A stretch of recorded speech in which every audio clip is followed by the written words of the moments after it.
जी कैफेट, आज के लेक्चर का आगाज करते हैं। लेक्चर नंबर हमारा 50। आज के लेक्चर में हमने दो टेस्ट की डिस्कशन करनी है, एक टेस्ट 3 और दूसरा टेस्ट 4। ये हमारी इनकी डिस्कशन पेंडिंग थी, तो आज के लेक्चर में इन दो टेस्ट को डिस्कस करते हैं। साउंड देख लीजिएगा क्लियर, सही। टेस्ट 3, सबसे पहले क्वेश्चन नंबर 1।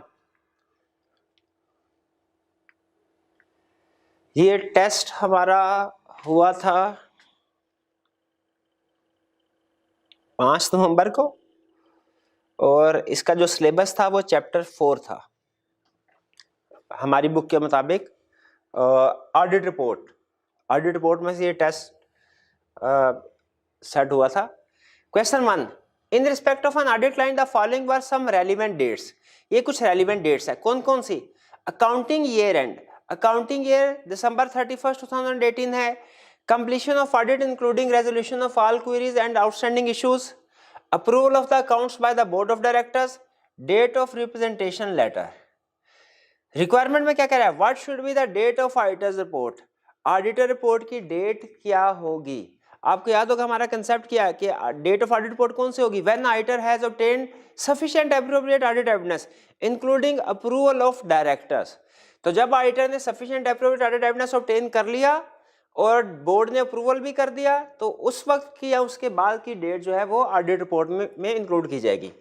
क्या काउंटिंग ईयर एंड? नहीं, देखिए ईयर एंड कोई और चीज है और डेट ऑफ ऑडिट रिपोर्ट और चीज है। ईयर एंड को तो हमारा ऑडिट इफेक्टिवली शुरू हुआ होगा एक तरह से। Completion of audit including resolution of all queries and outstanding issue March 1, 1 March को हमारे सारा प्रोसीजर्स हमने परफॉर्म कर लिए।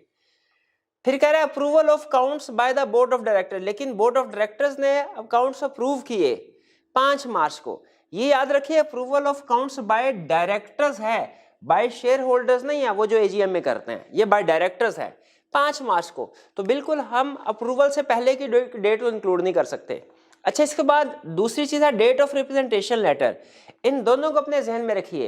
रिप्रेजेंटेशन लेटर हमारा रिक्वायर्ड एविडेंस होता है। आईएसए रिक्वायर करते हैं कि हमने हर ऑडिट में रिप्रेजेंटेशन लेटर मैनेजमेंट से नॉर्मली लाजमी ऑब्टेन करना है। इसके बगैर हमारा एविडेंस कंप्लीट नहीं होता। और अगर रिप्रेजेंटेशन लेटर इंक्लूड ना किया जाए, आपको याद होगा हमने कुछ केसेस किए थे, तो ये स्कोप लिमिटेशन होती है। इसी तरह approval of accounts by board of directors, ये भी आईएसए क्लियरली कहते हैं कि ये भी हमारे एविडेंस का हिस्सा है। अप्रूवल के बगैर हम रिपोर्ट साइन नहीं कर सकते। इसका मतलब है ये दोनों चीजें हमारे पास होंगी तो उसके बाद हम रिपोर्ट साइन कर सकते हैं, हमारा एविडेंस सफिशिएंट एप्रोप्रिएट होगा, इनके बगैर नहीं होगा। तो हमारा एविडेंस बेसिकली कंप्लीट हो रहा है मार्च 7, 2019 को। इसको अंडरलाइन कर लीजिए। हम अपनी ऑडिट रिपोर्ट में जो डेट इंक्लूड कर सकते हैं वो मार्च 7 या इसके बाद की कोई डेट इंक्लूड कर सकते हैं।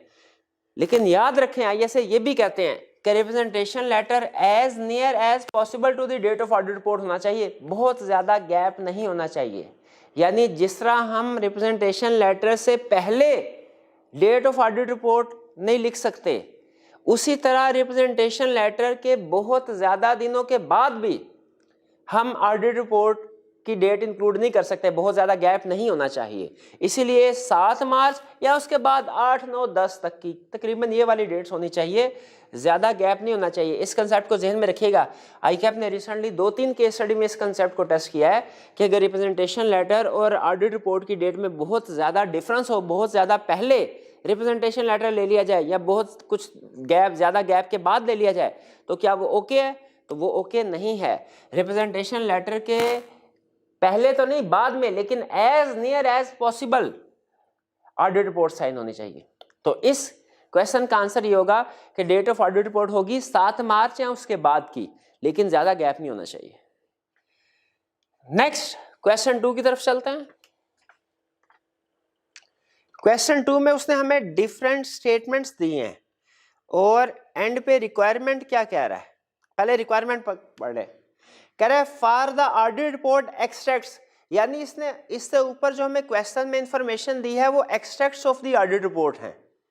ऑडिट रिपोर्ट में से उसने कुछ हमें इंफॉर्मेशन प्रोवाइड किया है। Identify and explain 6 elements of this report which require amendment. कह रहा है हमें 6 एलिमेंट्स बताइए जिनकी अमेंडमेंट रिक्वायर्ड है। फिर कह रहा है redrafting audit report extracts are not required. हाँ, ये अहम लाइन है। कह रहा है जो एलिमेंट्स मैंने आपको स्टेटमेंट्स दी है ना, इनमें अगर कोई आपको गलती नजर आती है तो आपने वो गलती बतानी है, उस स्टेटमेंट को करेक्ट करके रिप्रोड्यूस नहीं करना। Redrafting is not required. Redrafting का मतलब है कि उसको सही करके दोबारा से लिखना, ये काम नहीं करना, बल्कि हमने उसमें से जो गलतियां हैं उनको आइडेंटिफाई करना है कि इसमें क्या गलती है, एरर्स आइडेंटिफाई करने हैं, रीड्राफ्टिंग नहीं करनी, रिवाइज्ड करेक्ट वर्जन नहीं रिप्रोड्यूस करना, सिर्फ गलती बतानी है। और फिर कह रहा है extracts are number to help you refer to them in your answer. Extracts को जो कह रहा है मैंने 1 2 3 4 5 नंबरिंग दी है ना, ये इसलिए दिया ताकि आप आंसर शीट के ऊपर 1 लिख के आगे बता सके कि इसमें कितनी गलतियां, एक्सट्रैक्ट नंबर 2 लिख के बता सके कितनी गलतियां। तो एक्सट्रैक्ट्स को 1 बाय 1 पढ़ते हैं। क्या कहता है? कहता है you are an audit manager in Brown and Company and you are nearing completion of the audit of Paprika and Company. The audit senior has produced extracts below from the draft audit report for Paprika. Paprika की draft audit report में से ये extracts audit senior ने आपके सामने रखे हैं। अब वो extracts हमें बता रहा है क्या? Auditor's responsibility। पहली statement, our responsibility is to express an opinion on all pages of financial statement based on our audit. We conducted our audit in accordance with most of the international standards on auditing. बताइए क्या गलती नजर आ रही है आपको? बिल्कुल एक नहीं दो गलतियां नजर आ रही है। पहली चीज कह रहा है our responsibility is to express opinion on all pages of financial statements. हम ऑडिट रिपोर्ट में all pages of financial statement नहीं, बल्कि financial statement के उन सारे एलिमेंट्स का नाम लिखते हैं जो जो इंक्लूडेड है, जैसे income statement, balance sheet, cash flow statement, statement of change equity, notes to the accounts, उसका नाम मेंशन नहीं किया। पहली गलती है। दूसरी गलती कह रहा है we conducted our audit in accordance with most of the ISS. आपको याद होगा कंसेप्ट हमने पढ़ा था अथॉरिटी ऑफ आईएसए, और उसमें हमने स्टडी किया था कि हर ऑडिटर ने जो अपनी रिपोर्ट में ये लिखता है कि मैंने आईएसएस के मुताबिक ऑडिट किया है, उसने हर आईएसए की हर रिक्वायरमेंट को पूरा करना है, अनलेस के कोई रिक्वायरमेंट नॉट रेलिवेंट या नॉट प्रैक्टिकेबल हो। मोस्ट ऑफ द आईएसएस को फॉलो नहीं करना। तो यहाँ पे वो कह रहा है हमने कंडक्ट ऑडिट किया, स्टैंडर्ड इसको अलाउ नहीं करता। कहता है मोस्ट ऑफ आईएसएस के मुताबिक आप ऑडिट नहीं कर सकते, आपको ऑडिट करना है तो सारे आईएसएस की सारी रिक्वायरमेंट को पूरा करना पड़ेगा। तो यहाँ पे मोस्ट ऑफ द आईएसएस की बजाय इन अकॉर्डेंस विद ऑल आईएसएस होना चाहिए, जो भी एप्लीकेबल है। सेकंड, इसमें दो गलतियां आ गई। एक फाइनेंशियल स्टेटमेंट्स उसने मेंशन नहीं की कंप्लीट, और दूसरा ऑल आईएसएस के बजाय मोस्ट आईएसएस की कंप्लायंस को शो किया उसने। Second extract, those standard require that we comply with ethical requirements and plan and perform the audit। हाँ तो ठीक है, ethical requirements को comply करना चाहिए और ऑडिट को प्लान भी करना चाहिए और प्लान के मुताबिक परफॉर्म भी करना चाहिए, यहां तक कोई इशू नहीं। आगे क्या कह रहा है? To obtain maximum assurance. Maximum assurance को अंडरलाइन कर लीजिए। मैक्सिमम एश्योरेंस एक मिसलीडिंग वर्ड है, इससे क्लियर नहीं हो रहा। हो सकता है इससे कुछ यूजर ये समझे कि एब्सोल्यूट एश्योरेंस की बात हो रही है, तो याद रखें हम मैक्सिमम एश्योरेंस ऑब्टेन नहीं करते, हमारा ऑब्जेक्टिव होता है में रीजनेबल एश्योरेंस ऑब्टेन करना। तो यहाँ पे उसे मैक्सिमम की बजाय रीजनेबल एश्योरेंस का वर्ड यूज करना चाहिए था। मैक्सिमम का वर्ड मिसलीडिंग है, ये एब्सोल्यूट एश्योरेंस की तरफ लेके जा सकता है कुछ यूजर्स को, वो गलत फहमी का शिकार, मिसअंडरस्टैंडिंग का शिकार हो सकते हैं। तो ऐसे अल्फाज रिपोर्ट में लिखना जिससे यूजर मिसअंडरस्टैंडिंग का शिकार हो, वो मना है। टू ऑब्टेन मैक्सिमम एश्योरेंस, ये गलती आ गई। As to whether the financial statement free from all misstatements, all को भी अंडरलाइन करें, ऑल मिस स्टेटमेंट्स नहीं, whether caused by fraud error, बल्कि मटेरियल मिस स्टेटमेंट को हम प्रिवेंट डिटेक्ट करने के लिए ऑडिट प्रोसीजर परफॉर्म करते हैं। तो यहाँ पे ऑल की बजाय मटेरियल कवर्ड होना चाहिए। अच्छा यहाँ पे ज़हन में रखिएगा, मैंने आपको याद होगा जब ऑडिट रिपोर्ट आपको रीड करने के लिए भी दी थी तो उसमें मैंने बताया था आपने इसका एज इट इज रट्टा नहीं लगाना, वो आप नहीं लगा सकते। हाँ, आपने सिर्फ इसको रीड करना है। आपको इतना पता होना चाहिए कि रिपोर्ट में कौन कौन से एलिमेंट्स हैं और हर एलिमेंट के अंदर कौन सी इंफॉर्मेशन डिस्कस होती है। तो यहाँ पे भी हम ये नहीं होगा कि रटा लगाया हुआ है और अपना रटे वाली रिपोर्ट को इसके साथ एक एक लफ्ज मैच करेंगे, नहीं, हमने कंसेप्ट मैच करने हैं कि क्या रिपोर्ट में वाकई इस चीज का जिक्र होता है या नहीं होता। कंसेप्चुअल एरर्स आइडेंटिफाई करने हैं। एक एक लफ्ज का कुछ स्टूडेंट ऐसे होता है रटा लगाते हैं और एक एक लफ्ज टू, ऑफ, एंड ये भी आगे पीछे हो तो उसकी भी गलती निकाल देते हैं। याद रखिए ये एरर्स नहीं होते, एरर्स वो हैं जो कंसेप्चुअल होंगे। तो यहां पे हमने दो एरर्स आइडेंटिफाई किए, एक मैक्सिमम एश्योरेंस का वर्ड गलत यूज हुआ इसकी बजाय रीजनेबल का वर्ड आना चाहिए, और दूसरा ऑल का वर्ड गलत यूज हुआ इसकी बजाय मटेरियल का वर्ड यूज होना चाहिए। थर्ड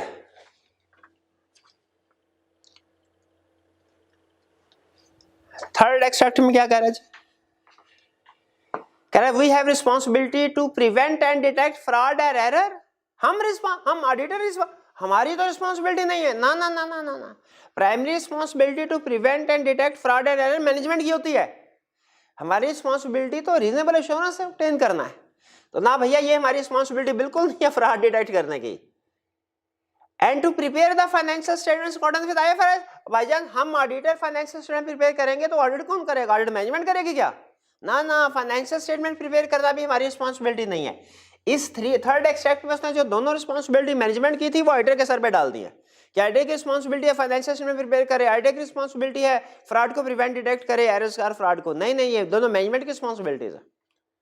हम तो फाइनेंशियल स्टेटमेंट पे ओपिनियन देते हैं कि रीजनेबल एश्योरेंस ऑब्टेन करके कि ट्रू और फेयर व्यू प्रेजेंट करती हैं कि नहीं।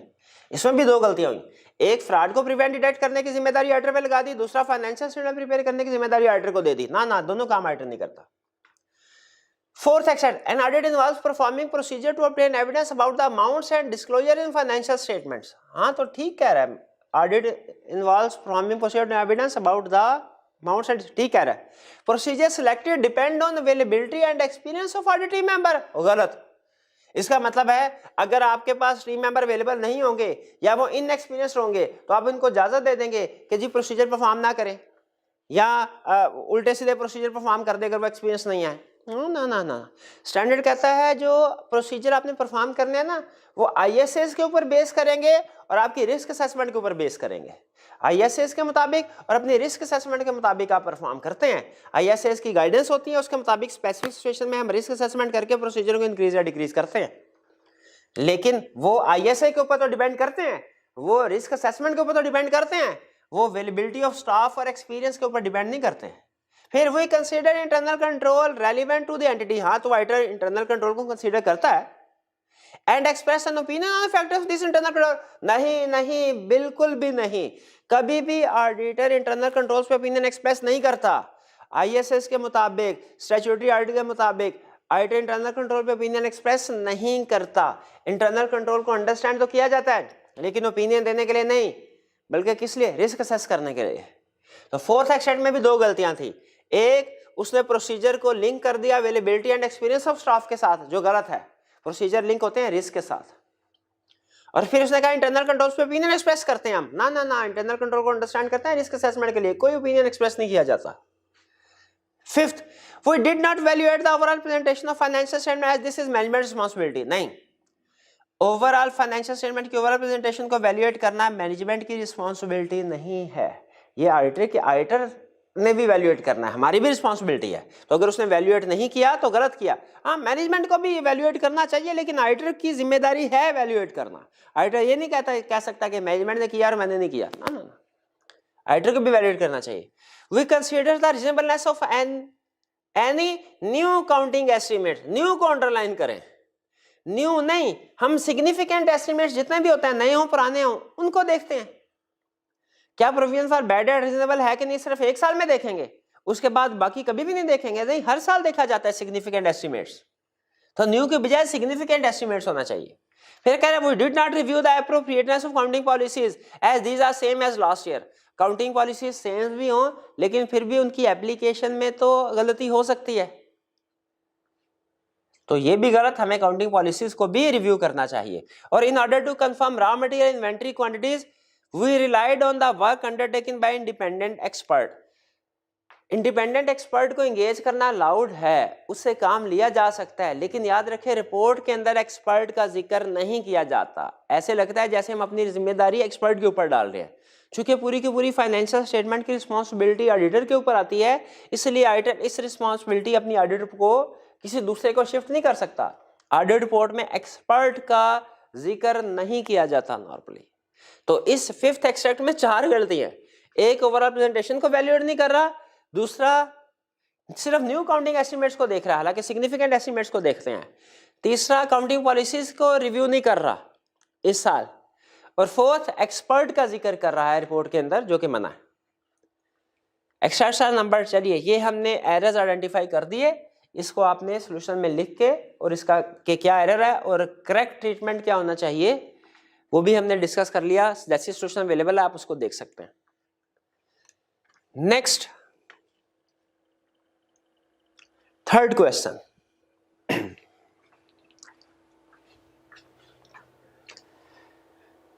the auditors of Porters Limited had a disagreement with the management on application of certain accounting policies.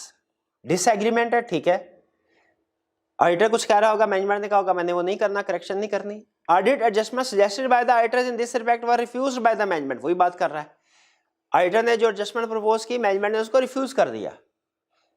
अच्छा मुझे ये बताइए, अगर मैनेजमेंट ने रिफ्यूज कर दिया, ऑडिटर खुद से अपनी मर्जी से फाइनेंशियल स्टेटमेंट्स को एडजस्ट कर सकता है? नहीं, इसलिए कि फाइनेंशियल स्टेटमेंट सिर्फ और सिर्फ मैनेजमेंट प्रिपेयर करेगी, ऑडिटर फाइनेंशियल स्टेटमेंट प्रिपेयर नहीं करता. तो अगर मैनेजमेंट ने रिफ्यूज कर दिया एडजस्टमेंट्स को फाइनेंशियल स्टेटमेंट में इंक्लूड करने से, ऑडिटर खुद से फाइनेंशियल स्टेटमेंट को रिवाइज करेक्ट नहीं कर सकता, उसकी अथॉरिटी से बाहर है. Describe with reason the possible modification in audit report of the company. क्या मॉडिफिकेशन हो सकती है, पहले बताइए. डिसएग्रीमेंट है, क्या है, मिस स्टेटमेंट है कि स्कोप लिमिटेशन? आपको पता है, सबसे पहले हम ये देखते हैं रिपोर्ट के ऊपर इंपैक्ट को डिस्कस करने के लिए कि मिस स्टेटमेंट है, स्कोप लिमिटेशन है, कुछ और से मुराद एमसीओ मैटर, अदर मैटर वगैरह. तो ये मिस स्टेटमेंट का केस है. तो सबसे पहले हम केस स्टडी को सॉल्व करते हैं, पहले लिखेंगे दिस इज मिस स्टेटमेंट. आपको याद होगा सजेस्टेड अप्रोच शेयर की थी आपके साथ कि आपने रिपोर्ट की केस स्टडी को किस तरीके से अटेम्प्ट करना है. सबसे पहले बताना है इस इवेंट को, यह है क्या, ये मिस स्टेटमेंट है. फिर क्या उसका इफेक्ट हमें उसने बताया? नहीं. तो हम दोनों ऑप्शन डिस्कस करेंगे. इफ मटेरियल तो क्वालिफाइड ओपिनियन, और इफ परवेसिव तो एडवर्स ओपिनियन. क्या सिर्फ क्वालिफाइड और एडवर्स ओपिनियन लिख दे? नहीं नहीं नहीं, वो एडिशनल लाइन आपको याद है सिखाई थी मैंने.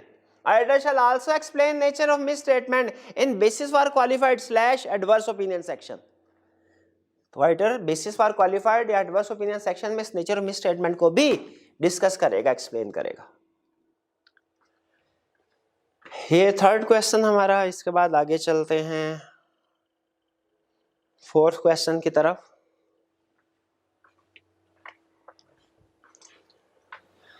You as external auditor have received a direct communication from company's legal advisor about a claim of significant amount which was provided for and included in sundry claims payable accounts. एक legal adviser से हमें कोई communication letter मिला एक significant amount के हवाले से.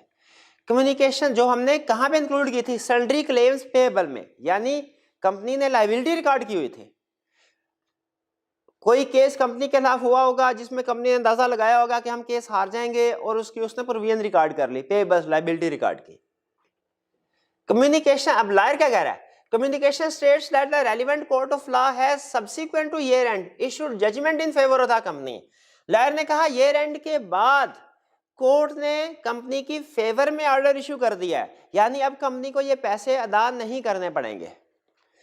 अच्छा यहां पे रुक के मुझे बताइए, ईयर एंड के बाद लीगल केस का डिसीजन बताइए कौन सा इवेंट है? सब्सिक्वेंट में से कौन सा? एडजस्टिंग है कि नॉन एडजस्टिंग है? एडजस्टिंग है. आपको याद है वो एग्जांपल, 5 एग्जांपल बताई थी एडजस्टिंग इवेंट्स की. एक bankruptcy of debtor after the year end, दूसरा डिसीजन ऑफ लीगल केस, तीसरा NRV of inventory below cost, और फिर इसके बाद fourth defect return of defective inventory, और fifth going concern assumption not appropriate होना. ये हमारे वो एग्जांपल्स है एडजस्टिंग इवेंट्स की.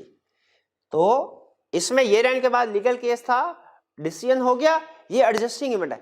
इससे फर्क नहीं पड़ता कि वो हमारे खिलाफ लीगल केस था कि हमने दूसरों के खिलाफ फाइल किया था. नहीं, केस कोई सा भी हो, ईयर एंड के बाद उसका डिसीजन हुआ तो वो एडजस्टिंग इवेंट होगा. अच्छा अब आगे चलते हैं. कंपनी ने क्या किया? Matter was discussed with the management but they are not willing to reverse the provision of the ground that decision of the court was delivered after the financial year end. वो provision को reverse नहीं करना चाहते, हालांकि उनके भले में liabilities उनकी कम हो जाएंगी, प्रॉफिट ज्यादा हो जाएगा, लेकिन वो किसी वजह से वो इस प्रोविजन को रिवर्स नहीं करना चाहते. कहते हैं डिसीजन तो ईयर एंड के बाद आया. तो क्या ईयर एंड के बाद अगर कोई इवेंट हो उनका हमारे इस साल ईयर जो अंडर ऑडिट है ईयर, उसके ऊपर कोई इफेक्ट नहीं होता? नहीं होता है ना. एडजस्टिंग इवेंट आईएएस ट्रेंड सारे का सारा यही चीजें बताता है कि ईयर एंड के बाद इवेंट हुए लेकिन उनका ईयर एंड पे इंपैक्ट होता है. फाइनेंशियल स्टेटमेंट में या तो एडजस्ट करना है या डिस्क्लोज करना है.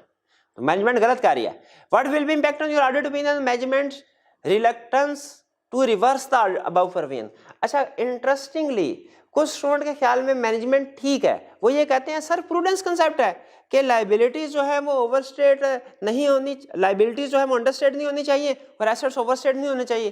तो चले ये उसने एहतियातन लायबिलिटी रिकॉर्ड की हुई है ना, तो प्रूडेंस कंसेप्ट इसको रहने दे. नहीं, स्पेसिफिक, याद रखें जो प्रूडेंस का कंसेप्ट है वो जनरल कंसेप्ट है। इसका ये मतलब नहीं आप अपनी मर्जी से कोई एसेट रिकॉर्ड ही ना करें जो स्टैंडर्ड रिक्वायर करता है रिकॉर्ड करना, या किसी लाइबिलिटी को ओवरस्टेट कर दे, नहीं। जो हमने स्टैंडर्ड ने जिन इश्यूज के ऊपर स्पेसिफिक गाइडेंस दे दी है हमने उनके मुताबिक ही ट्रीटमेंट करना है। तो स्टैंडर्ड क्लियरली कहता है ये एडजस्टिंग इवेंट है, इसकी रिवर्सल होनी चाहिए। मैनेजमेंट अगर रिवर्स नहीं करती तो क्या होगा, मिस स्टेटमेंट है। इफेक्ट नहीं बताया मटेरियल के परवेसिव, क्या उसने क्वेश्चन में कहीं बताया कि इसका इफेक्ट क्या है? सिग्निफिकेंट अमाउंट बताया, और आपको मैंने बताया था सिग्निफिकेंट या मेजर का मतलब होता है मटेरियल भी हो सकता है परवेसिव भी हो सकता है। तो हम लिखेंगे ये मिस स्टेटमेंट है, क्योंकि स्टैंडर्ड्स कहते हैं एडजस्टिंग इवेंट को फाइनेंशियल स्टेटमेंट में एडजस्ट होना चाहिए।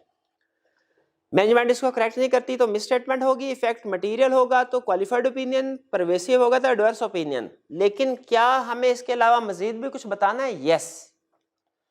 हमने क्या कौन सी लाइन इंक्लूड करनी है? Auditor shall also explain nature of misstatement in basis for qualified / adverse opinion section, ये वाली लाइन यहां पे। ये क्वेश्चन 4 था। अब चलते हैं क्वेश्चन 5 की तरफ। कह रहा है analyse the following situation and state under which condition an auditor would most likely issue A disclaimer of opinion. कह रहे ये 4 सिचुएशन बता रहा हूं मैं आपको, बताइए किस सिचुएशन में सबसे ज्यादा चांस है कि auditor disclaimer of opinion express करेगा। इसका मतलब हमने हर सिचुएशन को 1 बाय 1 डिस्कस करना है और देखना है कि इसमें डिस्क्लेमर ऑफ ओपिनियन एक्सप्रेस हो रहा है कि नहीं। पहली situation, presentation of short term investment as long term. Short term को लॉन्ग टर्म के तौर पर प्रेजेंट करना, ये मिस स्टेटमेंट है। अगर इफेक्ट मटेरियल है तो क्वालिफाइड, परवेसिव है तो एडवर्स। केस में डिस्क्लेमर ऑफ ओपिनियन आ रहा है नो, इसका मतलब है ये ऑप्शन नहीं सही। आप हर ऑप्शन का सॉल्यूशन साथ लिखते जाएंगे। 8 मार्क्स है इसका, ये 8 मार्क्स का ये मतलब है कि आपने सिर्फ ये नहीं लिखना ऑप्शन नंबर 3 या 4 या 2 या 1, हर ऑप्शन को डिस्कस करके आगे बताना है कि इसमें डिस्क्लेमर ऑफ ओपिनियन लाइकली है। 1 में लाइकली नहीं है क्योंकि क्वालिफाइड आ रहा है या एडवर्स आ रहा है। Second, there are certain indications that company may not be going concern, however management has adequate plans to mitigate such problems। Management के पास एडिक्वेट प्लान्स हैं इसको मिटिगेट करने के लिए। तो इसका मतलब है चूंकि मैनेजमेंट के पास एडिक्वेट प्लान है और मैनेजमेंट ने अगर इसको डिस्क्लोज कर दिया तो कोई मिस स्टेटमेंट नहीं है, अनमोडिफाइड ओपिनियन होगा। हाँ, पैराग्राफ ऐड होगा, कौन सा? Material uncertainty relating to going concern. और इस सेकंड केस में भी डिस्क्लेमर ऑफ ओपिनियन नहीं आ रहा।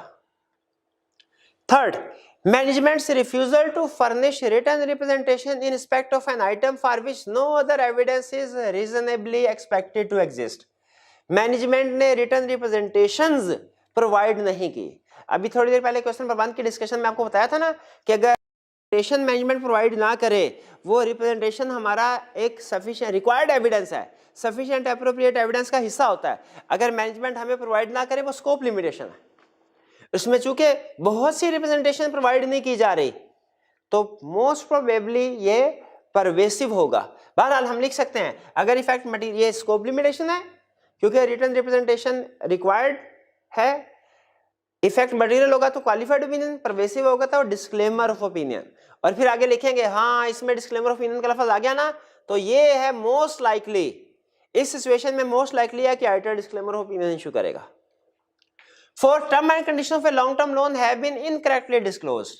लॉन्ग टर्म लोन की terms and condition incorrectly disclose की गई हैं, तो ये चूंकि डिस्क्लोजर में जो मिस स्टेटमेंट है वो भी मिस स्टेटमेंट होती है। मिस स्टेटमेंट है, इफेक्ट मटेरियल होगा तो क्वालिफाइड ओपिनियन, परवेसिव होगा तो एडवर्स ओपिनियन।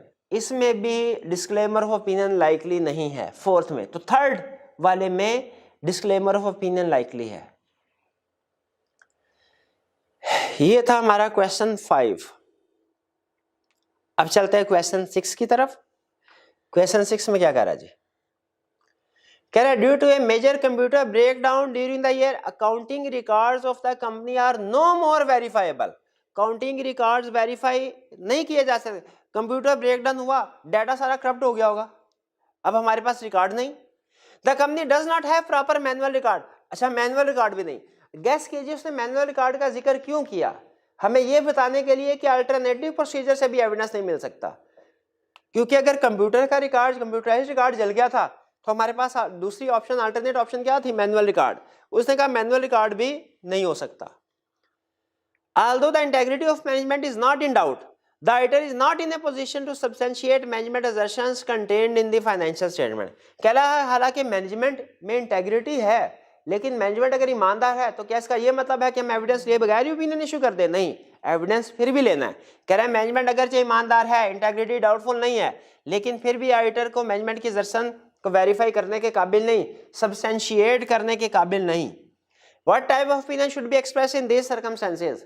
सबसे पहली चीज ये क्या है? मिस स्टेटमेंट, स्कोप लिमिटेशन या कुछ मिस, ये स्कोप लिमिटेशन है क्योंकि रिकॉर्ड अवेलेबल नहीं है। इफेक्ट क्या है? देखिए इफेक्ट है वो सारे का सारा काउंटिंग रिकॉर्ड चल गया तो मोस्ट प्रोबेबली इफेक्ट परवेसिव होगा। अगर वो हमसे कहता है ना कि एक आधा एरिया का रिकॉर्ड जल गया, इन्वेंट्री का है या फिक्स एसेट का है, तो हम कह सकते हैं कि हो सकता है ये मटेरियल हो, लेकिन चूंकि सारे का सारा काउंटिंग रिकॉर्ड जल गया तो मोस्ट प्रोबेबली इसका इफेक्ट परवेसिव है। ऑडिटर कौन सा ओपिनियन एक्सप्रेस करेगा? Disclaimer of opinion. Auditor shall express disclaimer of opinion. Auditor shall also explain nature of scope limitation in basis for disclaimer of opinion section. ये line भी लिखना नहीं भूलना आपने। क्या रिपोर्ट का कोई और पैराग्राफ इफेक्ट हो रहा है? सोचे, सोच के बताएं। क्या रिपोर्ट का कोई और पैराग्राफ इफेक्ट? हाँ, एक पैराग्राफ, वो जो additional 4 opinion required by law में था, प्रॉपर बुक्स ऑफ अकाउंट्स। सोच के मुझे बताएं, क्या proper books of accounts company ने मेंटेन किए हैं? नहीं, वेरीफाइबल ही नहीं है रिकॉर्ड। ऑडिटर के पास काउंटिंग रिकॉर्ड अवेलेबल ही नहीं, तो auditor proper books of accounts वाला ओपिनियन भी मॉडिफाई करेगा। ये हो गया question 6। Next question 7।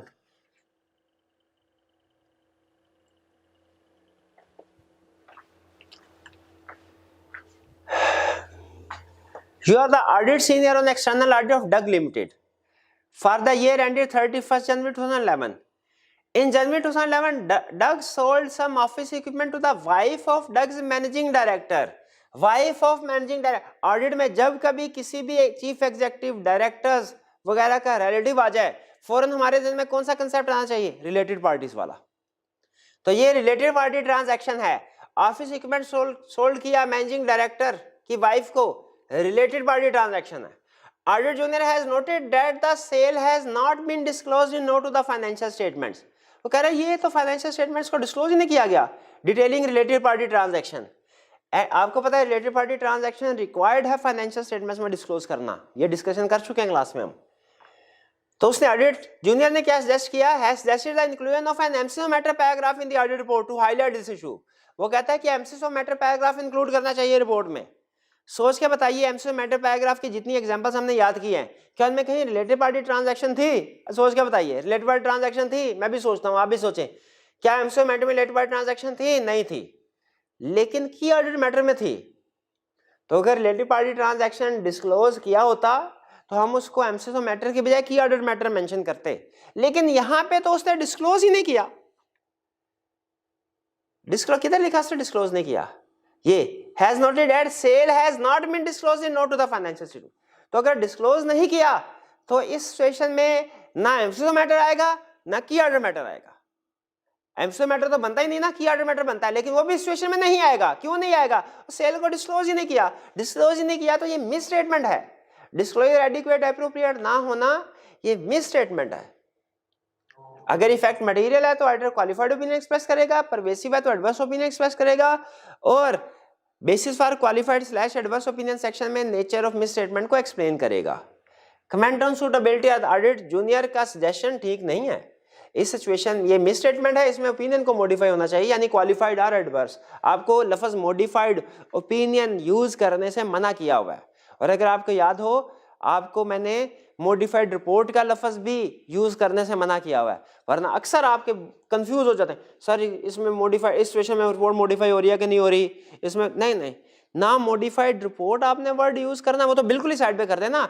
Modified opinion को भी वाइड करना है, उसकी बजाय हमने स्पेसिफिक वर्ड यूज करने हैं। क्या कि इफेक्ट मटेरियल है तो क्वालिफाइड ओपिनियन, इफेक्ट परवेसिव है तो एडवर्स ओपिनियन। और फिर ये देखना होता है कि हमने कि अदर जैसे गोइंग कंसर्न का पैरा आ रहा है कि नहीं, एमसीओ मैटर द मैटर का आ रहा है कि नहीं आ रहा। तो मॉडिफाइड रिपोर्ट और मॉडिफाइड ओपिनियन के वर्ड्स को यूज करने को अवॉइड कीजिए, ये अच्छी प्रैक्टिस नहीं समझा जाता है इन अल्फाज को यूज करना। तो ये था हमारा क्वेश्चन 7। इसके साथ ही हमारी टेस्ट की डिस्कशन भी एंड होती है। टेस्ट 3 की डिस्कशन यहाँ पे खत्म होती है। तो अभी यहाँ पे हम थोड़ी सी ब्रेक लेते हैं, फिर इसके बाद हम टेस्ट 4 की डिस्कशन की तरफ चलेंगे। जी पॉज कीजिएगा। जी कैफेट। नेक्स्ट टेस्ट डिस्कशन की तरफ चलते हैं। नेक्स्ट जो हमारा टेस्ट है वो है टेस्ट 4, जिसको डिस्कस करने जा रहे हैं। ये टेस्ट था हमारा लीगल रिक्वायरमेंट्स वाले चैप्टर में से, जो हमारी बुक के लिहाज से चैप्टर 6 है। Question number 1, A woodworks private limited WPL was incorporated on 5 October 2016 with a paid up capital of 10 million. On 15 January 2017 the directors appointed, directors suggested नहीं, directors proposed नहीं, directors recommended नहीं, directors appointed Murad and company chartered accountants as first auditors of WPL। क्या directors पहले, अच्छा आगे क्या कह रहा है क्वेश्चन, कह रहा under the provisions of company 2017 briefly discuss the appointment of Murad and company as the first auditor of company, how the remuneration of the first auditors may be fixed. पहला question, appointment of Murad and company first, क्या ये appointment valid है? मेरा question, क्या directors first auditor की appointment कर सकते हैं? इसका जवाब है यस, कर सकते हैं। हमने पढ़ा था directors can first auditor shall be appointed bye directors with in 90 days of incorporation. क्या 90 डेज हो गए? 5 अक्टूबर को कंपनी इनकॉर्पोरेट हुई, 5 अक्टूबर, फिर इसके बाद तकरीबन 5 नवंबर, 5 दिसंबर, 5 जनवरी, 5 जनवरी के लगभग 90 दिन पूरे हो चुके होंगे और ये अपॉइंटमेंट हो रही है 5 जनवरी के भी बाद 15 जनवरी को। इसका मतलब है 90 डेज गुजरने के बाद फर्स्ट ऑडिटर की अपॉइंटमेंट हो रही है, जो कि अब डायरेक्टर की पावर में नहीं रहा। 90 डेज के बाद किसने अपॉइंट करना होता है बताइए जरा? 90 डेज के बाद किसने अपॉइंट करना है? 90 डेज के बाद SECB ने अपॉइंट करना है। अगर फर्स्ट ऑडिटर अपॉइंट ना करे डायरेक्टर्स तो 90 डेज के अंदर, तो फिर पावर चली जाती है कमीशन के पास। तो अब ये अपॉइंटमेंट वैलिड नहीं है डायरेक्टर्स की तरफ से। Second, how the remuneration of first auditors may be fixed. First auditor की रिम्यूनरेशन कैसे फिक्स? भाई जो अपॉइंट करेगा अपॉइंटिंग अथॉरिटी वही फिक्स करेगी। Authority appointing the auditor shall determine the remuneration of auditor. यानी अगर डायरेक्टर्स ने अपॉइंट किया तो डायरेक्टर्स, और अगर डायरेक्टर्स ने अपॉइंट नहीं किया तो कमीशन ने किया तो कमीशन फिक्स करेगा, डिटरमिन करेगा। ये हमारा पहला क्वेश्चन। और पार्ट बी में क्या कह रहा है? Under the provisions of company act 2017 explain the circumstances in which the commission may appoint the auditors of the company. बताइए वो कौन से सर्कमस्टेंसेस हैं जिनमें कमीशन ऑडिटर की अपॉइंटमेंट कर सकता है? तरतीब से चलते हैं। If first auditor is not appointed by directors within 90 days of incorporation, if subsequent auditor is not appointed at AGM, if casual vacancy is not filled within कितने दिन? Within 30 days। फिर इसका if appointed auditor is unwilling to act, और फिर इसके बाद if disqualified person is appointed। ये 5 cases थे आपको अगर याद हो, तो इन केसेस में कमीशन ऑडिटर की अपॉइंटमेंट कर सकता है। ये हमारा क्वेश्चन 1 हुआ। आगे चलते हैं क्वेश्चन 2। क्वेश्चन 2 क्या कहता है? कहते हैं partner in the firm of chartered accountant has been approached to accept appointment as auditor of 2 separate companies. एक पार्टनर के पास 2 अलग-अलग कंपनीज आई ऑडिट करवाने के लिए। Jenkins limited in which adult son is a 10% share, his adult son. Jenkins limited जिसमें उसका adult सन के पास 10% शेयर्स हैं, और Davidson limited of which his brother in law is a director, जिसमें उसका ब्रदर इन लॉ डायरेक्टर है। State whether it would be acceptable for the partner to accept each of these appointment under company 2017 and why. बताइए क्या appointment कर सकता है? पहला, Jenkins limited में अडल्ट सन 10% शेयर होल्डर है, तो याद रखिए कंपनीज एक्ट मना करता है पार्टनर को, स्पाउस और माइनर चाइल्ड को। मेजर चाइल्ड अडल्ट सन के ऊपर कोई पाबंदी नहीं है उस शेयर होल्डिंग रखने पे। कंपनीज एक्ट के मुताबिक, companies act, code of ethics की बात नहीं कर रहा, कंपनीज एक्ट की बात कर रहा हूं, कंपनीज एक्ट के मुताबिक अपॉइंटमेंट हो सकती है, कोई इशू नहीं। फिर Davidson brother in law director है, तो कंपनीज एक्ट स्पाउस डायरेक्टर हो उस पर डिस्क्वालिफिकेशन लगाता है, लेकिन स्पाउस के अलावा कोई और रिलेशनशिप, कोई और रिलेटिव अगर डायरेक्टर है, कंपनीज एक्ट कोई डिस्क्वालिफिकेशन नहीं लगाता। फिर बात बता रहा हूं, companies act code of ethics की बात नहीं कर रहा, कोड ऑफ एथिक्स कोई और चीजें डिस्कस करता है। यहां पे कंपनीज एक्ट की बात की जाए तो दोनों केसेस में अपॉइंटमेंट हो सकती है, कोई इशू नहीं है। Next question 3।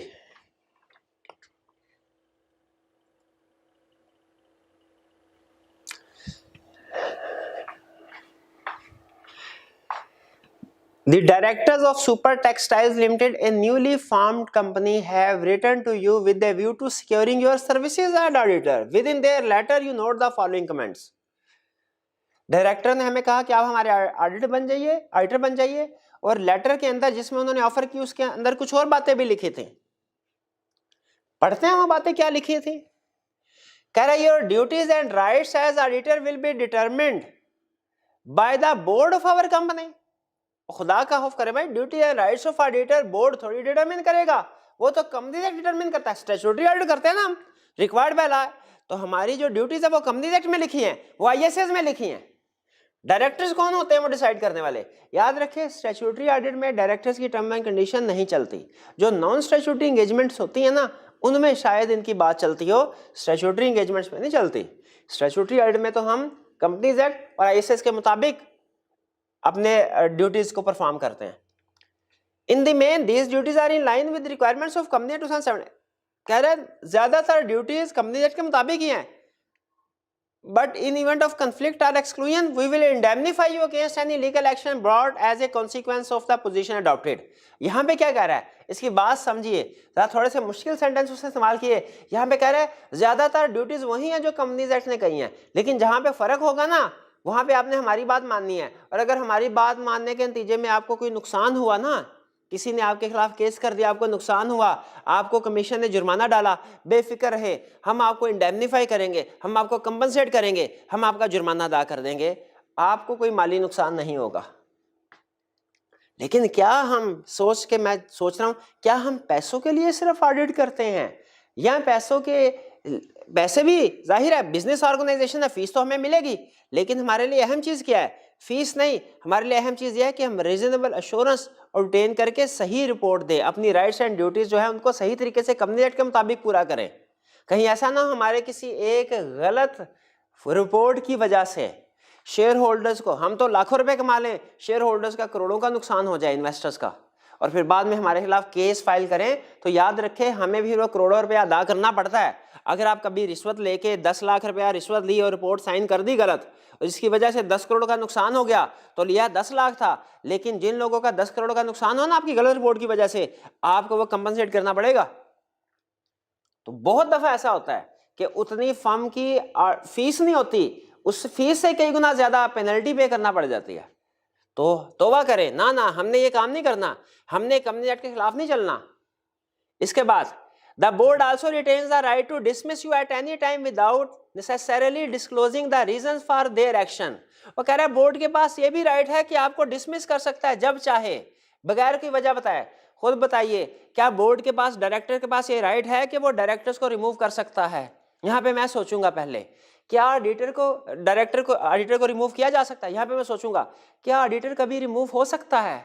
क्या ऑडिटर, हाँ, एक सिचुएशन ऐसी है मिड टर्म रिमूवल वाली, याद है आपको? मिड टर्म रिमूवल में क्या हमने पढ़ा था कि ऑडिटर को ड्यूरिंग एंगेजमेंट भी रिमूव किया जा सकता है। कैसे? लेकिन स्पेशल रेजोल्यूशन से। और स्पेशल रेजोल्यूशन कौन पास करता है? मेंबर्स।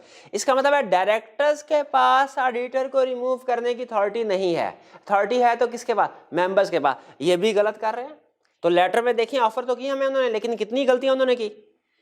अब आते हैं रिक्वायरमेंट की तरफ। रिक्वायरमेंट में क्या कह रहा है? What is your relationship as the auditor to the directors of Super Textile Limited, that is are you bound to follow instructions of director. याद रखें हमारा एज ऑडिटर जो असल एग्रीमेंट है ना, वो शेयर होल्डर्स या उनके रिप्रेजेंटेटिव के साथ होता है, क्योंकि हम एज ऑडिटर अपॉइंट किए जाते हैं शेयर होल्डर की तरफ से। डायरेक्टर्स अगर हमारे साथ कोई एग्रीमेंट करते भी है ना, तो वो शेयर होल्डर के बिहाफ पे करते हैं। हमारा डायरेक्टली डायरेक्टर के साथ कोई रिलेशनशिप नहीं है, हम उनके इंस्ट्रक्शंस को फॉलो करने के लिए लायबल नहीं, बाउंड नहीं है उनकी इंस्ट्रक्शंस हम पे। तो यहाँ पे हमारा डायरेक्टर के साथ कोई रिलेशनशिप नहीं है, हम अपॉइंट हुए शेयर होल्डर की तरफ से, हम उनको लायबल है, वो भी इन accordance with companies act and ISS, in instructions के मुताबिक नहीं। इनको तो हमने हरगिज एक्सेप्ट नहीं करना। फिर कह रहा है B, would you agree with the director that they have the authority to dismiss you? No, we do not agree. उनके पास कोई अथॉरिटी नहीं हमें डिस्कस करने की। हाँ, इसके बाद आगे ये भी लिख दे, अगर उनके पास अथॉरिटी नहीं है तो क्या किसी और के पास है? हाँ, किसी और के पास है। किसके पास? मेंबर्स के पास, through special resolution. C can you accept the above audit engagement, why और व्हाई नॉट, क्या आप इस ऑडिट एंगेजमेंट को एक्सेप्ट कर सकते हैं? अच्छा देखिए, इसमें उसने कोई लीगल या एथिकल इशू अराइज नहीं किया जिसकी वजह से हम कमेंट करें कि इस लीगल या एथिकल इशू की वजह से एंगेजमेंट एक्सेप्ट नहीं की जा सकती। जैसे हमने प्रीवियस क्वेश्चन में ऊपर पढ़ा था कि वो सन है या ब्रदर इन लॉ है या स्पाउस है, उसकी वजह से डिस्क्वालिफिकेशन अराइज होती है। यहाँ पे उसने वो कोई इशू डिस्कस नहीं किया। लेकिन बताइए अब उसका कहने का मतलब क्या है, क्या इन टर्म्स एंड कंडीशन पे आप इस एंगेजमेंट को एक्सेप्ट कर लेंगे? हम तो हरगिज नहीं करेंगे, हम तो हरगिज नहीं करेंगे, क्योंकि देखिए वो इंडेमनीफाई करने की बात, ये असल में एग्रीमेंट ही इनवैलिड है। इवन बाद में आप इस एग्रीमेंट की बेस पे भी इंडेमनिफिकेशन उससे क्लेम नहीं कर सकते। तो ये चूंकि कंपनीज एक्ट के खिलाफ है, आईएसएस के खिलाफ है, जो भी ऐसा एग्रीमेंट होगा जो लॉ के अगेंस्ट होगा हमने उसको एक्सेप्ट नहीं करना। तो we will not accept this audit engagement. ये था हमारा पार्ट सी। तो थर्ड क्वेश्चन भी हमारा कंप्लीट हुआ। आगे चलते हैं क्वेश्चन 4 की तरफ। क्वेश्चन 4, इसमें उसने कुछ छोटे छोटे स्टेटमेंट्स दिए हैं और हमसे कमेंट करने को कह रहा है। जरा देखते हैं क्या कह रहा है। कह रहा है स्टेट बताइए, अच्छा एक एक नंबर का छोटा छोटा उसने स्टेटमेंट है, तो हम वैसे तो ट्रू फॉल्स जो उसने कहा है वो भी बताएंगे, लेकिन याद रखिए उसके साथ उसकी रीजन भी बताएंगे। आपको पता है यूनिवर्सल रूल है हमारा केस स्टडी का, सिर्फ डिसीजन नहीं बताना, डिसीजन के साथ बेसिस ऑफ डिसीजन भी बताने हैं। हाँ एक एक नंबर है तो इसमें थोड़ी प्रॉब्लम हमें आएगी कि हमने बहुत ज्यादा नहीं लिखना, आधी लाइन एक लाइन के अंदर निपटा दे केस उसके डिसीजन को। कह state whether the following statement true और फॉल्स, बताओ ये स्टेटमेंट जो मैंने नीचे दिए ट्रू है कि फॉल्स है। That is can be possible और नॉट, यानी कहता है ट्रू और फॉल्स का मतलब क्या, बताओ ये पॉसिबल है कि नहीं। अगर पॉसिबल हो ये सिचुएशन तो हम लिखेंगे ट्रू, अगर पॉसिबल नहीं है हम लिखेंगे फॉल्स। भैया ये तो हो ही नहीं सकता। इन अकॉर्डेंस विद कंपनीज एक्ट, हाँ कंपनीज एक्ट 2017 आपको पता है सबसे अहम अंडरलाइन करें, क्योंकि सिमिलर सिचुएशन कंपनीज एक्ट में भी हो सकती है, similar situation code of ethics में भी हो सकती है। हमने किसके मुताबिक आंसर करना होता है, जिसके मुताबिक पूछे हो। तो कंपनीज एक्ट है, अगर इसमें से कोई कंसेप्ट कोड ऑफ एथिक्स में डिस्कस हुआ है उसको मैंने साइड पे रखना है, उसको सोचना भी नहीं उसके बारे में। पहला, directors can appoint auditor in first general meeting, देखिए घुमाया, directors can appoint first auditor, ये स्टेटमेंट होती ना तो ये ट्रू होती, लेकिन यहाँ पे उसने ये नहीं लिखा directors can appoint first auditor. क्या लिख रहा है, director can appoint auditor in first general meeting, ना ना ना ना, जनरल मीटिंग में तो हमेशा कौन अपॉइंट करता है, मेंबर्स। हम लिखेंगे false, because direct at general meeting, first general meeting, auditor shall be appointed by members. B, if auditor is not appointed in general meeting, he is appointed in the next general meeting. अगर general meeting में auditor की appointment नहीं हुई तो वो next general meeting में होगी, नहीं तो पूरा साल क्या कंपनी ऑडिटर के बगैर गुजारा करेगी, ना ना ना ना। अब बताइए अगर जनरल मीटिंग में ऑडिटर की अपॉइंटमेंट ना हो तो क्या होता है, ये स्टेटमेंट है फॉल्स, लेकिन साथ हमने उसकी रीजनिंग भी बतानी है कि यानी जनरल मीटिंग में अगर ऑडिटर की अपॉइंटमेंट नहीं तो फिर क्या होगा, ऑडिटर की अपॉइंटमेंट कौन करेगा, कमीशन। अभी थोड़ी देर पहले याद है आपको 5 सिचुएशन बताई थी जिनमें ऑडिटर की अपॉइंटमेंट कमीशन करता है, उसमें से एक सिचुएशन ये भी थी, if auditor is not appointed at general meeting, तो उस सूरत में अपॉइंटमेंट कौन करेगा, कमीशन। तो ये भी फॉल्स है, अगली जनरल मीटिंग का इंतजार नहीं करेंगे बल्कि कमीशन अपॉइंट करेगा। C, powers and duties of auditor can be limited by management, क्या ऑडिटर की power and duties management limit कर सकते। अभी थोड़ी देर पहले किया है, जो लेटर लिखा था डायरेक्टर्स ने, वो हमें कह रहे थे कि भाईजान आपकी जो रिस्पॉन्सिबिलिटीज है वो हम डिसाइड करेंगे, ड्यूटीज हम डिसाइड करेंगे। हमने कहा था कोई चक्कर ही नहीं है। तो power and duties auditor can not be limited by management, ये भी फॉल्स। ऑडिटर की power and duty management limit क्यों, क्योंकि स्टैट्यूटरी ऑडिटर है ना, वो लॉ की इंस्ट्रक्शंस के मुताबिक, लॉ की प्रोविजन रेगुलेशंस के मुताबिक ऑडिट करेगा। D, appointment of the auditors of private limited company is not compulsory under provisions of companies act, बिल्कुल गलत, झूठ बोल रहा है। क्यों, क्योंकि ऑडिटर, अच्छा सुने, प्राइवेट कंपनी जिसका पेड अप कैपिटल 1 मिलियन से कम होना उसका तो ऑडिट रिक्वायर्ड नहीं है, उस केस में तो ये स्टेटमेंट ठीक होगी। लेकिन अगर प्राइवेट कंपनी का पेड अप कैपिटल 1 मिलियन से ज्यादा है तो याद रखिए ऑडिट रिक्वायर्ड होता है, ऑडिट रिक्वायर्ड होता है। इसीलिए इस स्टेटमेंट को हम, अब चूंकि उसने बताया नहीं कंपनी का पेड अप कैपिटल कितना है, तो आपको दोनों चीजें लिख देनी चाहिए कि पेड अप कैपिटल अगर 1 मिलियन से कम है तो फिर यस, अगर पेड अप कैपिटल 1 मिलियन से ज्यादा है फिर नो, फिर false. E, auditor and one of the directors the company are real brothers, क्या ये पॉसिबल है, यस ट्रू, पॉसिबल है। यानी ऑडिटर और डायरेक्टर्स रियल ब्रदर, आपको पता है सिर्फ एक रिलेशनशिप ऐसा है जिसको लॉ मना करता है, spouse of auditor, spouse of partner is director.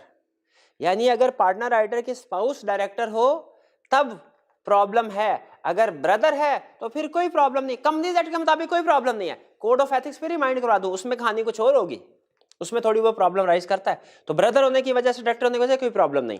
और लास्ट इस क्वेश्चन की सिचुएशन है, auditors offer appointment has been allotted 10% shares of the company. False, false का मतलब पॉसिबल नहीं है, इसलिए कि एट टाइम ऑफ अपॉइंटमेंट अगर ऑडिटर के पास शेयर्स हैं तो उस वक्त उसने डिस्क्लोज और डिस्पोज करना होता है 90 डेज में। अपॉइंटमेंट के बाद अगर उसने शेयर्स लिए, अपॉइंटमेंट के बाद, तो जिस दिन शेयर्स लिए उसी दिन डिस्क्वालीफाई हो जाएगा। तो ये सिचुएशन भी पॉसिबल नहीं है। ये हमारा क्वेश्चन 4 था, इसकी सारी सिचुएशन हमने वन बाय वन डिस्कस कर ली। अब चलते हैं हम नेक्स्ट अपने क्वेश्चन नंबर 5 की तरफ। पॉज कीजिएगा जी। नेक्स्ट क्वेश्चन 5 की तरफ चलते हैं। कह रहा है in the light of companies act 2017 comment on each of the following independent scenarios. Her scenario के ऊपर कमेंट करना है, तो कर देते हैं कमेंट। पहला ए, हाँ जी भाई चार्जर कर दीजिएगा। A, partners of Ubaid and Company chartered accountants have authorized Zahra, who is a chartered accountant, to sign the audit report of Tufail Limited. Zahra is a manager, अच्छा partner नहीं है, Zahra manager है in the firm and has been managing the audit of Tufail Limited for a number of years. वो भाई इस side से ले, इधर से लगा ले, वो मैनेजर है and has been managing the audit of Tufail Limited for a number of years, और कई सालों तक उसका ऑडिट मैनेज करती रही है। क्या एक एम्प्लॉय साइन कर सकता है रिपोर्ट को? हमने स्टडी किया था कि ऑडिटर की अपॉइंटमेंट होती है फर्म नेम से, तो सिर्फ और सिर्फ एक पार्टनर साइन कर सकता है। कंपनीज एक्ट जब वर्ड यूज करता है ना ऑडिटर, तो इसका मतलब होता है सिर्फ पार्टनर्स, कोई एम्प्लॉय ऑडिट रिपोर्ट को साइन नहीं कर सकता। इसीलिए ये ए सिचुएशन जो है ये पॉसिबल नहीं है। जहरा कंपनी की एम्प्लॉय है और सिर्फ पार्टनर ही एक रिपोर्ट को साइन कर सकता है। B, Farid a director of Tameer limited got married to Heera a chartered accountant. Heera is a senior employee of Salman and company chartered accountant who are also the auditors of Tameer limited. यानी situation क्या हुई कि audit firm के अंदर एक सीनियर मैनेजर है, उसकी शादी होगी डायरेक्टर के साथ। तो जरा सोच के बताइए क्या डिस्क्वालिफिकेशन राइज हुई? डिस्क्वालिफिकेशन राइज नहीं हुई, इसलिए कि अगर किसी पार्टनर की शादी होती ना डायरेक्टर के साथ तो उस सूरत में डिस्क्वालिफिकेशन राइज होती। कंपनी एक्ट जो वर्ड यूज करता है वो कहता है spouse of partner is director. अगर स्पाउस ऑफ पार्टनर डायरेक्टर हो उस सूरत में डिस्क्वालिफिकेशन राइज होती है। Spouse of manager is director, यहां पे देखिए ना, spouse of senior employee is director, senior employee spouse of director. ये चूंकि पार्टनर नहीं है इसलिए बी सिचुएशन में डिस्क्वालिफिकेशन अराइज नहीं होती, कंपनी स्टिल ऑडिटर अपॉइंट हो सकती है कंपनीज एक्ट के मुताबिक। C, B limited wants to appoint Jafar and company chartered accountants as their statutory auditor. One of the partners in Jafar and company had served on the boards of B limited for many years as a government nominee. जी, कह रहा है एक partner बहुत अरसे तक client यानी B limited पे गवर्नमेंट के नॉमिनी डायरेक्टर की हैसियत से काम करता रहा है।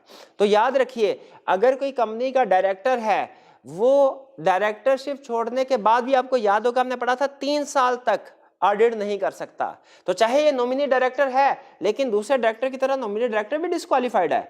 ये भी अगर रिजाइन करता है कंपनी को और ऑडिट फर्म को ज्वाइन करता है तो 3 साल तक डिस्क्वालिफाइड होगा, और एक पार्टनर डिस्क्वालिफाइड तो सारी फर्म डिस्क्वालिफाइड। अब यहां पे इंटरेस्टिंगली उसने टाइम पीरियड मेंशन नहीं किया, तो अगर उसे रिजाइन किए हुए क्लाइंट से, तामीर लिमिटेड से, कौन सा है, B limited, sorry B limited से रिजाइन किए हुए 3 साल से ज्यादा अरसा गुजर गया है तो फिर फर्म ऑडिटर अपॉइंट हो सकती है। लेकिन अगर अभी 3 साल पूरे नहीं हुए तो फर्म ऑडिटर अपॉइंट नहीं हो सकती। नेक्स्ट क्वेश्चन 6,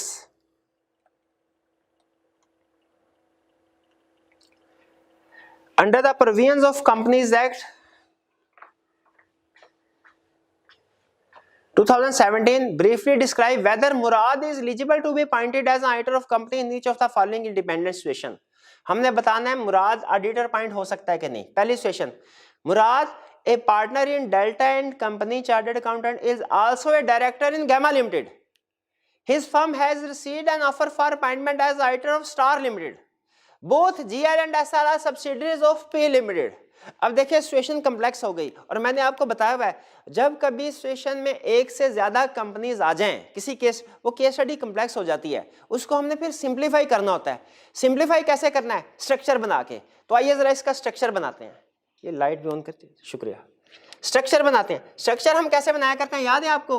इधर होता है हमारा ऑडिटर यानी मुराद, ये है हमारा क्लाइंट जिसके लिए प्रपोजल है. अच्छा, किस क्लाइंट के लिए प्रपोजल है? Received offer for appointment as auditor of Super Energy Limited, SCL के लिए. तो यहां पे आ गया SCL, लाइट सब ऑन ही रहने दे. SCL आ गया. ए पावर, सॉरी ऊपर के नीचे हो गए, नहीं अपॉइंटमेंट किसकी आ रही थी? Also a director in Gamma Limited. His firm have received offer for appointment as auditor of Stars Limited. Stars Limited, तो SCL नहीं SL है, स्टार्स लिमिटेड. अच्छा, फिर आगे क्या कहानी है? दूसरी कंपनी क्या है जिसमें इंटरेस्ट है? Is also director in Gamma Limited, GL है दूसरी कंपनी जिसमें क्या है? Auditor is a director. Gamma Limited में auditor is a director. Auditor is director in Gamma Limited. और फिर क्या कह रहा है? Both GL and SR are subsidiaries of Pluto Limited. SL और GL दोनों सब्सिडरीज हैं किसकी? प्लूटो लिमिटेड के. ये हमारा स्ट्रक्चर बना. अब बताइए, वो कह रहा है क्या ऑडिटर की अपॉइंटमेंट हो सकती है SL में? ये डिसाइड करना है. पहले वन बाय वन डिसाइड करते हैं. बताइए क्या ऑडिटर की अपॉइंटमेंट GL में हो सकती है? नहीं. लॉ ये कहता है अगर कोई पार्टनर, कोई पर्सन किसी कंपनी में डायरेक्टर है तो वो उसका ऑडिटर अपॉइंट नहीं, एम्प्लॉय है कंपनी का, एम्प्लॉय ऑफिसर डायरेक्टर, उसका ऑडिटर अपॉइंट नहीं हो सकता.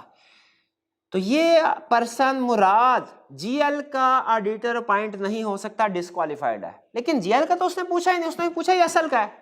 लेकिन कहानी यहां से शुरू करेंगे. GL के लिए डिस्क्वालिफाइड. और फिर आपको याद है डिस्क्वालिफिकेशन क्राइटेरिया में आखिरी लाइन नीचे जो हमने इटैलिक करके पढ़ी है, जो अक्सर स्टूडेंट पढ़ना भूल जाते हैं, कि अगर कोई पर्सन एक कंपनी के लिए डिस्क्वालिफाइड तो वो उसकी होल्डिंग कंपनी के लिए भी डिस्क्वालिफाइड, सब्सिडरी के लिए भी डिस्क्वालिफाइड, होल्डिंग के लिए भी डिस्क्वालिफाइड, होल्डिंग की अदर सब्सिडरीज के लिए भी डिस्क्वालिफाइड. फिर सुनिए, अगर कोई पर्सन एक कंपनी के लिए डिस्क्वालिफाइड, उसकी सब्सिडरी के लिए भी डिस्क्वालिफाइड, उसकी होल्डिंग के लिए भी डिस्क्वालिफाइड, उसकी होल्डिंग की अदर सब्सिडरी के लिए भी डिस्क्वालिफाइड. ये लिखी हुई लाइन, अभी जाके खोल के देख लीजिए किताब. तो इसका मतलब है मुराद SL के लिए भी ऑडिटर अपॉइंट नहीं हो सकता. ठीक है, क्योंकि ये डिस्क्वालिफिकेशन एक कंपनी के लिए डिस्क्वालिफाइड हो जाए, उसकी होल्डिंग, सब्सिडरी और होल्डिंग की अदर सब्सिडरीज के लिए भी डिस्क्वालिफाइड हो जाता है. अब चलते हैं सेकंड. तो इसमें तो ऑडिटर की अपॉइंटमेंट नहीं हो सकती. Second, Murad is a sole proprietor in Murad and company chartered accountant. He has received an offer for appointment as auditor of Super Energy Limited, a power generation company in Multan. Murad has not paid his electricity bill to SCL for the last 2 months. अब मुझे बताइए utility companies के bill के लिए क्या disqualification provision है? 90 days से अगर ओवरड्यू होगा तो फिर ऑडिटर अपॉइंट नहीं हो सकता. 90 डेज से कम है तो फिर हो सकता है, क्योंकि 90 डेज से कम बिल ओवरड्यू होना तो उसे इंडेटेडनेस कंसीडर नहीं किया जाता.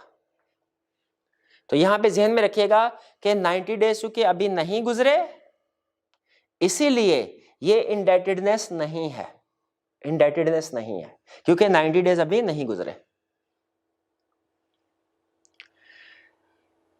ऑडिटर की अपॉइंटमेंट हो सकता, हाँ, लेकिन एडिशनल पॉइंट के तौर पे आपको बता रहा हूं, एडिशनल टिप, अपॉइंटमेंट के बाद इसे इंश्योर कर लेना चाहिए कि 90 दिन पूरे होने से पहले पहले बिल पे कर दे.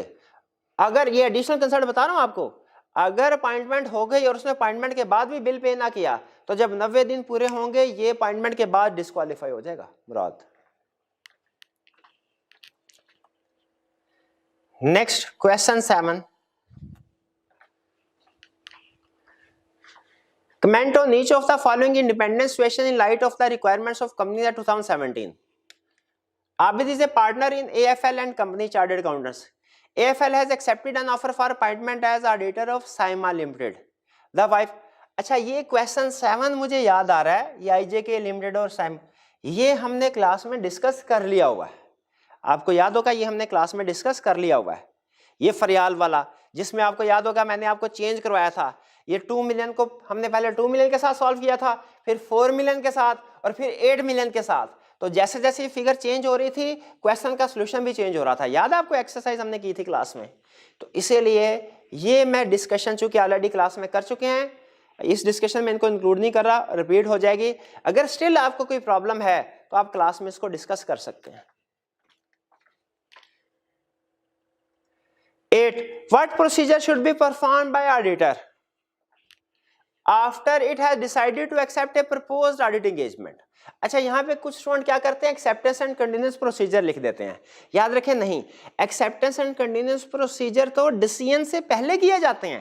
पहले acceptance and continuous procedure perform करते हैं, फिर उसके बाद उस रिजल्ट की रोशनी में डिसाइड करते हैं हमने क्लाइंट को एक्सेप्ट करना है कि नहीं। यहाँ पे अगर आप नोट करें तो कह रहा है कि आपने ये डिसीजन कर लिया है कि आपने क्लाइंट को एक्सेप्ट करना है। अगर क्लाइंट को एक्सेप्ट करने का डिसीजन कर लिया है तो इसका मतलब है एक्सेप्टेंस एंड कंटिन्यूअस प्रोसीजर आपने परफॉर्म कर दिए हैं, वो नहीं आपने बताने, बल्कि उसके बाद वाले प्रोसीजर बताने। बाद वाले प्रोसीजर क्या होते हैं, सुन लें। हमने क्लाइंट हमारे पास आया, कहने लगा हमारा ऑडिट करो, हमने कहा रुक जाओ, पहले acceptance and continuous procedure perform करेंगे। हमने प्रोसीजर परफॉर्म किया, पता चला क्लाइंट ओके है, हम भी ओके हैं, एक्सेप्ट कर सकते हैं। अब क्या करेंगे, 3 काम।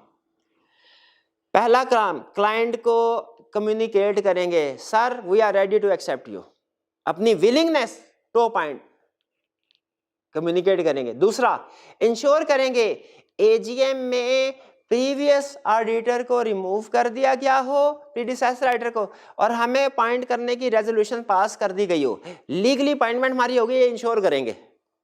और तीसरी चीज, टर्म्स ऑफ एंगेजमेंट एग्री करेंगे क्लाइंट के साथ कि हमारी एंगेजमेंट लेटर करेंगे। वैसे तो ऑफिशियल अपॉइंटमेंट हमारी एजीएम में हो जाती है, लेकिन उसके बाद बेहतर होता है कि डिटेल टर्म्स एंड कंडीशन जो हैं रिटन फॉर्म में एग्री कर लिया जाए। इसलिए तीसरा स्टेप होता है हमारा एंगेजमेंट लेटर साइन करना क्लाइंट के साथ।